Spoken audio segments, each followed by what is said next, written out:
जुगाड़ी है इसे अमृतमय वेला में यहाँ उपस्थित हुए हैं।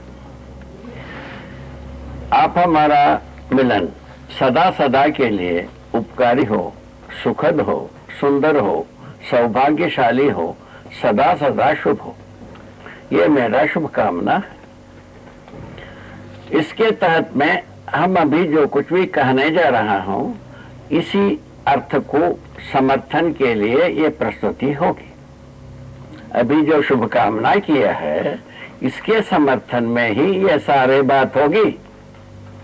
ये आपसे पहले अनुनय विनय करना चाहता। अभी हमको प्रस्तुत करना है अध्ययन का महत्व। पहले अध्ययन और अध्ययन का महत्व दो भाग करना है। अध्ययन के मुद्दे पर मैंने जो अनुभव किया है वो है, हम अक्षर को पढ़ना, शब्दों को पढ़ना अथवा वाक्यों को पढ़ना अध्ययन नहीं है। पहले बात, ये शब्दों को पठन ही कहलाया है पूरा का पूरा।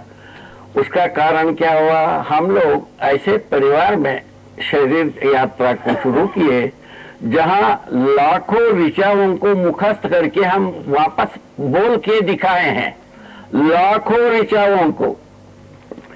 इससे ज्यादा कुछ कहा नहीं जा सकता। ये सब बोलने के बाद भी हम संसार के लिए कोई एक सूत्र, सर्वमानव के लिए, सर्वशुभ के लिए एक सूत्र को प्रस्तुत नहीं कर पाए। यही कष्ट को मिटाने के लिए हम सारा प्रयत्न 50 वर्ष किए हैं। थोड़ा समय इसमें लगाए, 50 वर्ष हम लगाए। इन 50 वर्ष का जो अनुभव है वो हम आपके सामने रखने जा रहे हैं। अध्ययन क्या होता है, अध्ययन की महत्व क्या होता है, ये बात कहना चाह रहे हैं। अध्ययन का मतलब होता है, हर शब्दों का एक अर्थ होता है, किसी भाषा में हो। संसार में अनेक भाषाएं तैयार किया है। भाषा तैयार करने के मूल में कहीं ना कहीं सत्य भाषना है, ये अर्थ निकलती है।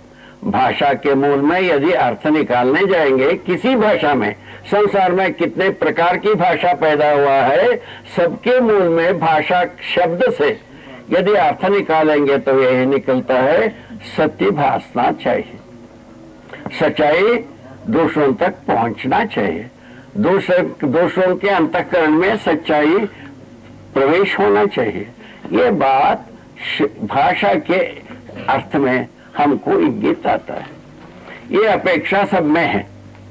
जैसा हम भाषा आपसे सुनेंगे, कोई सच्चाई हमको मालूम होगा, ऐसा मेरा अपेक्षा है। मुझसे कोई भाषा सुनेंगे, उनके पास भी यही रखा हुआ है, मुझसे कोई सच्चाई सुनने को मिलेगा। ये बात बना। इसी के आधार पर सारे वेद का रचना हुई।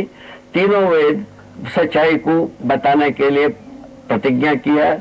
सच्चाई के बारे में जाकर के अंत में बताया, यह सच्चाई अव्यक्त है, अनिर्वचनीय है, ऐसा बता दिया। अनिर्वचनीय का मतलब होता है बताया नहीं जा, शब्दों से बताया नहीं जा सकता, ऐसा बता दिया। बताने के बाद यह कष्ट का कारण हुआ मेरे लिए, और वो सबके लिए हुआ नहीं हुआ ये तो हम नहीं कह सकते। मेरे लिए तकलीफ का कारण हुआ। वो सत्य भी हो, वो सच्चाई भी हो, और वो अव्यक्त भी हो, अनिर्वचनीय भी हो। अब बाकी वचनीय क्या होगा, बाकी मिथ्या ही होगा, ऐसा बात आ गई। इसके आधार पर इस तकलीफ को दूर करने के लिए हम प्रयत्न किया। इसमें मैं अपने को सफल मानता हूं। ये सबके लिए सफल हुआ ऐसा इंगित होगा या नहीं होगा, इस बात को हम नहीं कह सकते आज, क्योंकि हम अपने जितने अनुभव किए हैं उसको हम विनय कर सकता हूं, और उसको समझना हर व्यक्ति का एक जिम्मेवारी है। या उस जिम्मेवारी में रखे हुए स्वतंत्रता समझें चाहे ना समझें, किंतु ये बात मुझ में स्वीकृति है। मैं जो पता लगाया है उसमें सच्चाई को बांस में चढ़ के चिल्ला के बोला जा सकता है अच्छी तरह से, और एक दूसरे को समझ में आएगी, ऐसा मेरा विश्वास।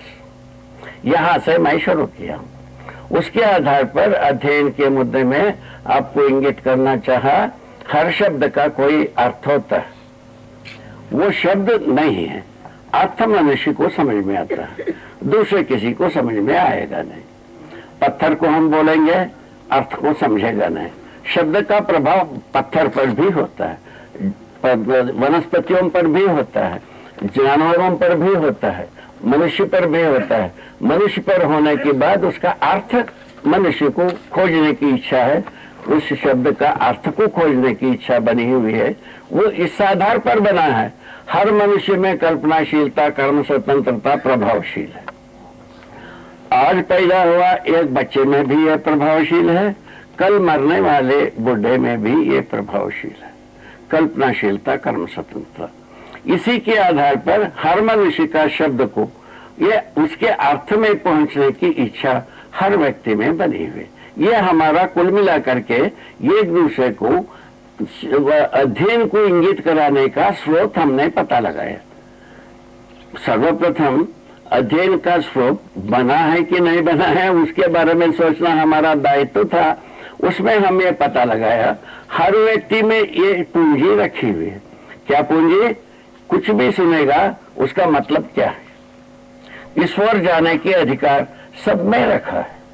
इन सर्वमानव में रखी हुई ये पूंजी को समझ करके मैं अध्ययन होने पर विश्वास किया।